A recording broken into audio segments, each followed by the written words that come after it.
part when Comey made that fuzz comment. He's like, "Let no fuzz here." Oh, about Russia. It's like, yeah, it's absolutely 100% happened, and this isn't about party. This is about country, and people need to realize that. After that, yeah. Okay. That's after that, I was like, all right, I'm good. I'm good on this. I got what I needed. Yeah. I gotta run errands. Enough of this. Yeah. Yeah. I don't know. It was something. I mean, that last conversation we had, I was like, do you think he's gonna drop a bombshell? And I'm not sure that he dropped a bombshell necessarily, but I'm also not a lawyer, so I'm not going to speculate about this, but all of the commentary I'm seeing is pointing to the fact that his testimony develops a plausible fact set for obstruction of justice. I'm not going to weigh in on that, but who knows? Maybe, that would have been the conclusion drawn by some people regardless of what he said, but he was pretty clear that his takeaway from these conversations was that Trump intended to communicate a message that Comey should either stop the investigation or impede the investigation in some way, or alter the way he was going about it. And conservatives are running to Trump's defense, like, see, he didn't do it. Like, that's just not how these things work. Like, Trump isn't brain dead. This guy's been in business. He knows how to kind of influence people and, grease the wheels a little bit. You get chummy with them. You suggest something to them. You kind of entice them, make it seem like it'll be worth their while if they make an offer they can't refuse. Yeah, it's like that. It's like that kind of approach. And that's, I'm sure, what Trump did. And while not explicit, and that's probably why Comey was so reluctant to speak in the definitive, that's kind of what I observe from his comments. And part of this also has to be very calculated. I'm sure, however Comey prepped, involved speaking with a lawyer about what the best, most risk-averse way to answer these expected questions would be. And I would not put it past Republicans in Congress and Trump at all to hunt down Comey and try to trip him up on some perjury allegations because he may or may not have said something explicit. Like, I think if he would have come out and said, yes, he told me to do that, and perhaps the wording might have been what I was just discussing, they would probably go after him, because I think they're at the point where they don't care anymore. Like, this is a purely political game for them now. Yeah, at least the ones who are defending him. Yeah. I think there are a few things at play. So one of them is that the admission by Comey that Donald Trump was not directly under investigation, from my understanding, has nothing to do with obstruction of justice. Like, if you're obstructing an investigation, you're still obstructing it even if you aren't the subject of that investigation. So that's immaterial, it seems. The other thing is that there was this question about the actual words that Donald Trump spoke with regard to hoping that Comey could let the Flynn investigation go, or let Michael Flynn go. I hope you can let him go. And the Republican senators, some of them, were trying to spin it to insinuate that, well, someone hoping something isn't an order or a demand that you cease the investigation. And it was Kamala Harris who pointed out that as a prosecutor, and she was relating to Comey on that front, they both, have worked as prosecutors in the past. She used the analogy that if someone has a gun to your head and they say, I hope you'd give me your wallet, or I hope you'd give me your purse, or whatever, hope is not the operative term that a prosecutor focuses on in that moment, right? So if Trump is having these one-on-one meetings with Comey, the president of the United States is having one-on-one meetings with the FBI director, and he's saying, I hope that you'd let this go. That's not that doesn't absolve Trump That word does not absolve Trump. And so that was frustrating. It's clearly obfuscation. These guys know better. They know better. Compare it to their outrage with the Lynch and Clinton tarmac meeting. They were concerned, Republicans were concerned, and we're even using it today about Bill Clinton trying to influence Loretta Lynch to stop the investigation, the FBI investigation. There's very little, if any, difference between these two outside of this is the actual sitting president doing this into something that directly affects him. Right. And that was even, Comey said again, that was his reason for bringing the email re-examination to the public right before the election. So you can't on one hand say, oh, this is terrible, I can't believe Bill Clinton would do this, and simultaneously downplay the severity of Trump doing the exact same thing. Yeah, you've got to be consistent. And for the sake of consistency, I will say that what came out, well, it didn't come out today, but it was talked about today. The fact that Loretta Lynch at that time asked Comey to refer to the email investigation as a matter as opposed to an investigation, which, from what I'm reading, lined up with the way the Clinton campaign was phrasing it. I mean, that's troubling. The tarmac meeting is troubling. Absolutely. It's all troubling, but you have to be consistent with it. I mean, you can't say that one is fine and one isn't, and that applies to both parties. But what frustrated me today is that this hearing was about Russian interference in the 2016 election, possible collusion with the Trump campaign, which I think, there's less of a leg to stand on from what we know on that front, but also subsequent obstruction of justice with regard to the investigation. And a few Republicans they were desperate to bring this back to the Hillary Clinton email question. And I'm not saying that there isn't a lot of remaining questions about that. I'm not saying it's not important, but that wasn't the focus of that particular Senate Intelligence Committee hearing.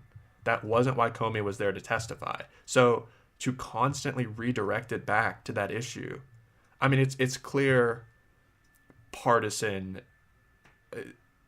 transparently a partisan tactic, and it's frustrating because Comey said that there's no question that the Russian government attempted to influence our election. Okay, let's take that as a fact. Let's just, for the moment, even in the absence of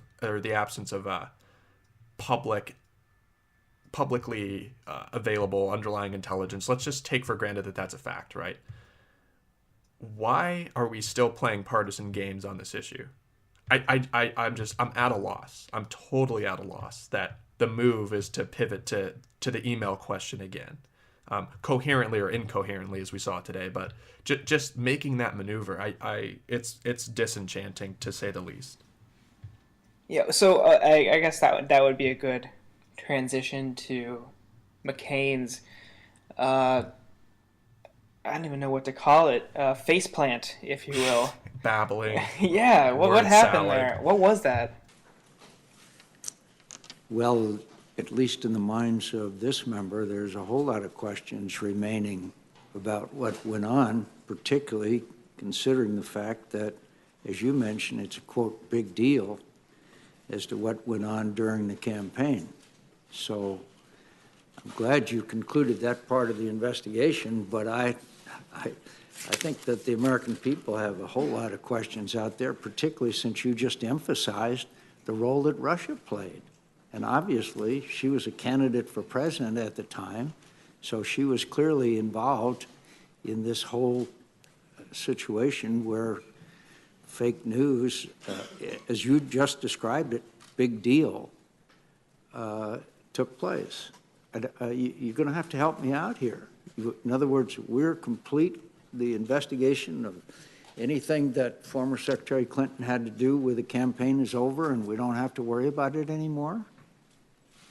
With respect to Secretary, I'm a little confused, Senator. So I was actually excited in a way when I knew he was going to be the last line of questions. He was going to be the last senator to ask questions of Comey.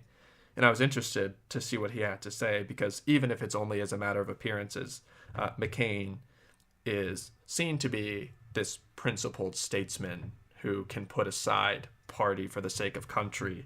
So I was interested to see what line of questioning he followed. And I swear the first question out of his mouth, I mean, I could tell it was about the emails, and that was about as far as I got in deducing any sort of coherence from the just babbling that came out of his mouth. And Comey clearly had no idea what he was being asked. But I don't know, McCain tried to conflate the email investigation to the Russia investigation. And his insinuation seemed to be that they were linked, and that if you couldn't draw a conclusion about the Russia investigation, you couldn't draw a conclusion about the email investigation and the server investigation.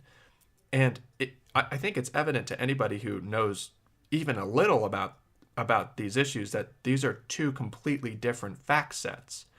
And if we're talking about collusion specifically, does McCain think that Clinton colluded with the Russian government to undermine her own prospects of winning? Like, I was at a loss, but it's not just the logical underpinnings of the questions. It's that the way they were verbalized was so incoherent that Twitter lit up, and it didn't light up because he was being partisan or because he was obfuscating the issues, but because you literally had no idea what he was trying to say. I mean, it was really bizarre. And then his office released a statement that insinuated that the statements were over the heads of many listeners or something, as if he was just so he's profound. So stupid, he's actually smart, and now we don't get it. Yeah, no, we're just too dumb to appreciate the profundity of John McCain, who's sitting up there babbling at Comey.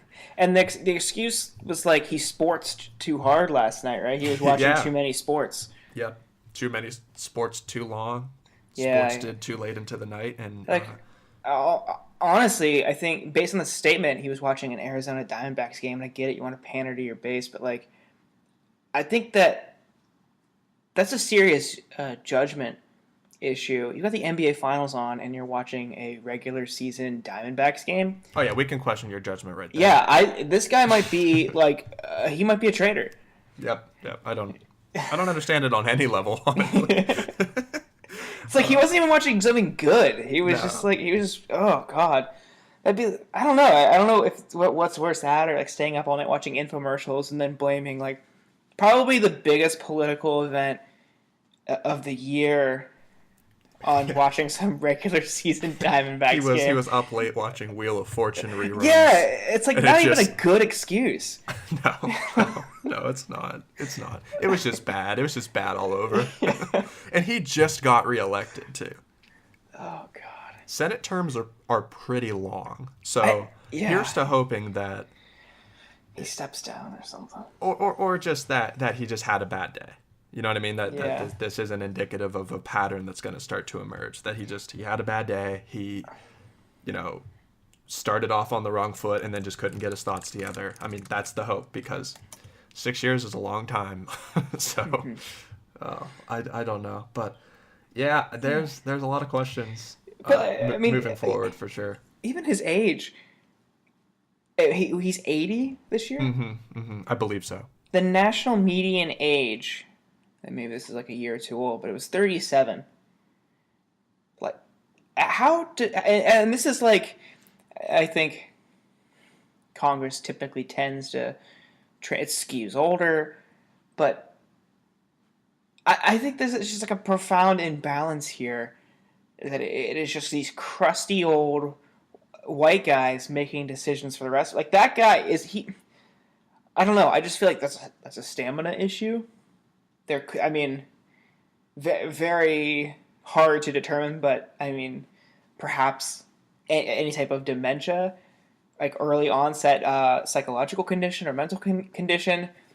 But even moreover, like I'm just so confused that he was so out of it, and maybe he was tired from sitting there for a couple hours. But I think part of it is also a larger problem of the age imbalance and how they don't represent us.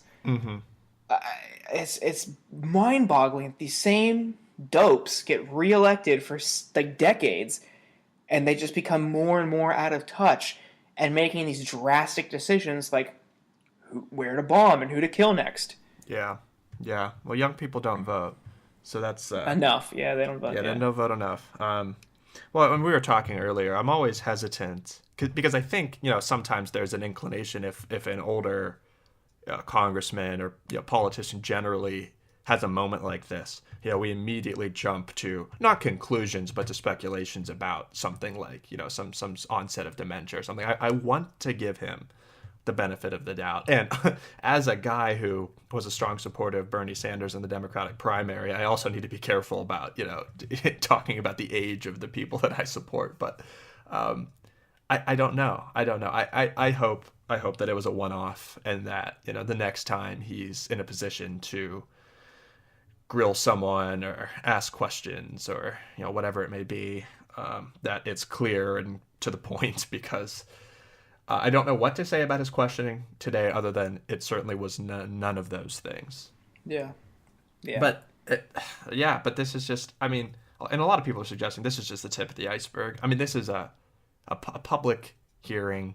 Comey alluded multiple times to information that he could not divulge, including why it was problematic for Jeff Sessions to play a role, any role whatsoever in the investigation. So that's interesting. That there's a lot. I mean, we know that this is true. We know that there's a lot of intel and evidence that we aren't privy to. But I guess to see it confirmed today that there's a lot of underlying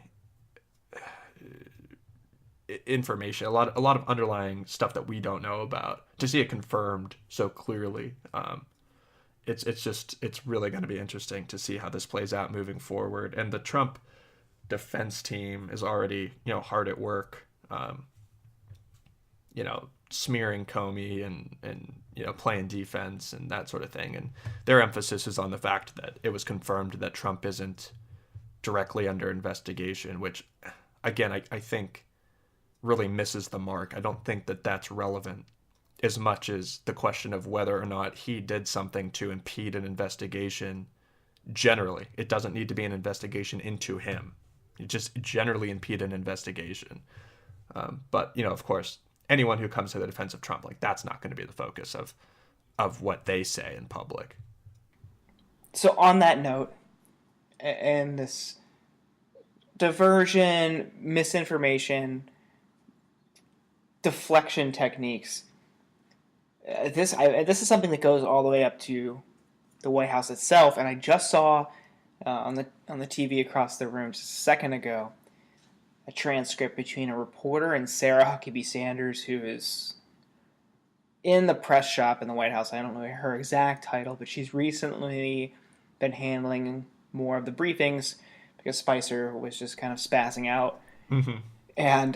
But you can't blame the guy to have to go out and be a contortionist. Oh yeah, for like the worst person alive too. Like It's already a tough job, and then you throw like this 5-year-old with a Twitter account behind the Resolute desk. And it's like go defend him. Yeah, go make sense of all of this nonsensical stuff that just happened. It's an impossible job.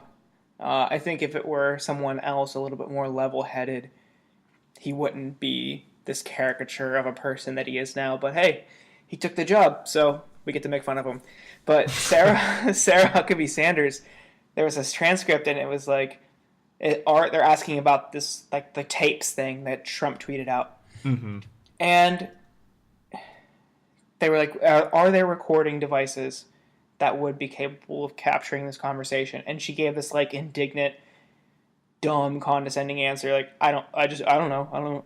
Yeah. And someone was like, well, obviously there's a lot of people curious about this. Like, can you try to find out? And she like very sarcastically remarked, yeah, I'll try to look under the couches. I mean, it's so transparently disingenuous for them to get up there and dismiss as ridiculous or unnecessary these questions. Like, we are talking about an adversarial nation state trying to impede the integrity of our elections And then we just have this cloud swirling about, connecting all of these people in the Trump administration to Russia. And these questions are just focusing on the independence of the investigation. That's it. That's a baseline request from the people, from the media, that we have an independent investigation. And for them to just be so dismissive, it's frustrating. I mean, I just went back and pseudo defended Sean Spicer as having a horribly difficult job. But you're right. They choose this, one. And two, I think they know that they're employing propagandistic tactics when they're up there. I mean, they're well aware of what they're doing. So I suppose they're not worthy of too much defense. But I did think that Comey's assertion that he hopes that there are tapes, that he hopes that the Trump tweet is true, I found that to be very interesting. Yeah. Because if there are tapes, it doesn't have to be the word of Donald Trump against the word of James Comey. And for Comey to repeatedly say, well, yeah, I hope there are tapes. I don't know. I thought, I don't want to draw too many conclusions again, because that too could be something tactical. But I don't know. It seemed pretty brazen of him to repeat that phrase. I don't trust the White House to release those tapes in full. Mm-hmm. I'm confused by this, especially at Comey's excitement and encouraging these tapes be released, because you are the same guy who doesn't trust him to relay a conversation he has with you, so you write everything down immediately afterward. Now you're asking for a tape to be released that he recorded. If you don't trust him to say something, why do you think he would release a tape in full that could be damning for him? He would certainly manipulate it. Why would you invite that? It certainly wouldn't be wittingly, quote unquote, that Donald Trump, decided to release. If there are tapes, right? We have to continue to qualify it. Mm-hmm, yeah. But it might be if there are, it's going to be out of his control. I don't think he'll have too much discretion in whether or not they get released again, if they exist. But we've also seen this before. We've seen tapes and presidential investigations, and it's just so surreal. I mean, I feel like I'm in the Twilight Zone having this conversation. Well, and they were edited in the past too. Yeah. But that came to light, and I don't know. It's crazy. I guess just kind of circling back to the beginning of this conversation and to our prior conversation, I wouldn't personally classify any of this as a bombshell, but it certainly was not good for the Trump administration or for the Republican Party members who are coming eagerly to his defense, because I felt as if, for the most part, their defenses were pretty transparently baseless. There were a couple of questions I thought were interesting. Marco Rubio asked why, of all the things that didn't get leaked to the press, was the fact that Donald Trump specifically, that he was not under investigation specifically, why that did not get leaked to the press. And we also have the admission by Comey that he gave to a friend one of the memos that he drafted for the sake of getting it to the press. So I know the Trump team's going to run with that. I know Kasowitz already stated that without clearance, Comey divulged privileged communication, so they're going to continue on down that path. And Comey seemed pretty confident that what he released wasn't confidential. He was pretty confident in admitting, A, that he released it for the sake of getting it to the press, and B, that it wasn't privileged communication, it wasn't confidential information that he was leaking. But it was that's going to be another personal stuff. Right. Bill O'Reilly tweeted out, "Oh well, if Trump knew that he was leaking these memos, that's cause for termination." Yeah, that's great, Bill, except he did it after he was already fired. Yeah. Gotta love Bill. I'm glad that he's still out there tweeting. Yeah. I mean, he's just super relevant, super insightful guy. Yeah. I'm so glad we have his analysis. Yeah, I think I'm assuming he's with Tanya somewhere, and they kind of bounce ideas Oh off of yeah, each other before they tweet. she's been on fire today. Like Oh, I haven't even looked. I don't think I want it's to. trash. Um, well, I think and so looking at one of Comey's statements about how 100% there was interference, there were active measures. Take that and silo it. And then if you're looking from a conservative perspective, what I took away is that Trump might not be as directly connected to any potential collusion or Russian interference. Um, so silo that as well. And then you look at it, and the Republicans are still trying to obstruct. And what Comey was really trying to say is, look, this isn't even a party thing. This is a country thing. It's going to happen. It's going to get worse. This isn't going away, and we need to address this. Yeah, but they don't. They're so stupid, and they're so tied to their party politics. They don't care, because any type of scandal or anything that they legitimize could hurt them, and they're putting themselves and their party before the well-being of this society, this country, this government. And it's just oh my god, I want to rip my hair out. Yeah, it's fun. And just thankfully, there are some of them that don't seem to be doing that. So even Senator Burr, the chairman of the Intelligence Committee, his questioning was pretty level, I thought. Pretty informative, pretty useful.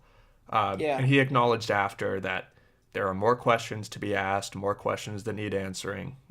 And so I appreciate that, because all anyone wants, in my opinion, who is reasonable, is independent fact-finding and independent conclusion so that we can know specifically what's going on. Whether it's on the collusion question or on the obstruction question, whatever. We just want to know. And especially knowing, that Russia did what they did and that it's Comey's belief that they will continue, which, it's not... it's not difficult for me to buy that assertion. In that context, you're right. I mean, put the collusion question aside, even the fact that we know that it happened, or that the government at the very least is asserting that it did. That should be enough for any member of Congress, regardless of party affiliation, to say, okay, we really need to find out what happened, and we need to figure out solutions so that it doesn't happen again. But man, one of the most ridiculous things I saw in the wake of this was Paul Ryan defending Donald Trump because he just didn't know better. Yeah. Like, he's not a toddler who spilled juice on the carpet. He's the president. He's the president of the United States. That excuse just doesn't work. It might even be true. I mean, I believe to an extent that it's true, because my theory is that Donald Trump comes from a culture where he calls the shots, legality aside, ethics aside, he's the boss, and the people around him listen to him regardless of those considerations. And he's an established con man who builds his brand. Actual success be damned, honesty be damned. He builds his name. He's surrounded by yes men and people who worship him. And then there's no socialization that happens in between him exiting that realm and entering the political realm. So to the extent that what Paul Ryan said is true, that's fine, but to actually verbalize that as a justification or defense for any of this, it's proof that he's inept at bottom, that he's not cognizant of the expectations of the office that he holds and of the integrity necessary to effectively discharge his duties as president.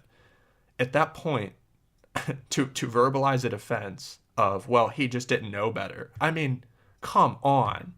Like, the whole lack of a spine thing, I just feel like it becomes more and more pronounced every time he goes to bat for Donald Trump in the ways that he's consistently done. It blows my mind, and it's real disappointing, especially because Paul Ryan was another person I felt like for a while who, regardless of policy disputes, and there are plenty, I don't like his politics, I always felt like he believed that what he was advocating for was good, and that he was making these decisions based off of some personally held principles. But I don't know, to defend Trump in the way that he did, it's just transparently partisan.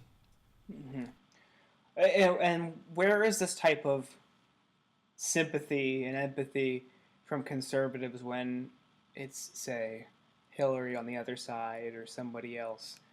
This type of like ignorance is actually an excuse approach that Ryan is taking. Yeah. It's just like, oh, well, he didn't know. Dude, you backed him. You knew he was a moron. He had zero political experience.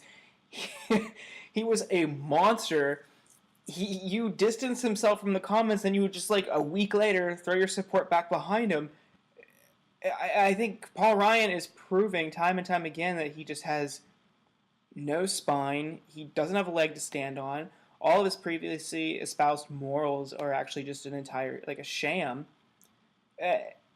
He's just so smarmy. He is like the typical, like, actual swamp creature DC hack that people despise, but he tries to, like, drape himself in a flag and claim he's a family man, and he's somehow absolved of that stigma. I just don't get it. I think Paul Ryan is actually one of the worst. Yeah. And this brings us back to partisan relativity, too. So what was one of the biggest critiques of then Senator Obama's credentials? Inexperience. Yeah. Yeah, it was an experience. Okay. So keep that in mind. Now we have an articulated justification that Donald Trump is so out of his depth that it's acceptable to do the things that he's done. Yeah. Like, wait, what? And then, and this is even more wild, I think. The Romney-Obama debate, I think it was the second or third. The question of the greatest threat, to the United States and its national security, right? Mm-hmm. Republican candidate Mitt Romney says Russia and gets blasted by Democratic candidate Barack Obama. Yeah. And now, 5 years later, you would have no idea that was, the espoused positions of those representatives of their parties. If you looked at, it's just crazy. It's incoherent. It's double talk, and I don't know. Yeah. I don't like the Orwellian comparison. I think sometimes they're a bit hyperbolic, but man, like, sometimes I get the parties confused based off of like a 10-year sample of their positions. It's just nuts. If you like what you've heard today and want to support the podcast, follow us on Twitter at ThinkTwicePod and like us on Facebook at ThinkTwice. And check out our website, thinktwicepodcast.com. And we could absolutely use your support. Please visit patreon.com/thinktwice to view subscription options. For as little as $5 a month, you can support our work. $5. That's 1 cup of coffee a month. Thank you.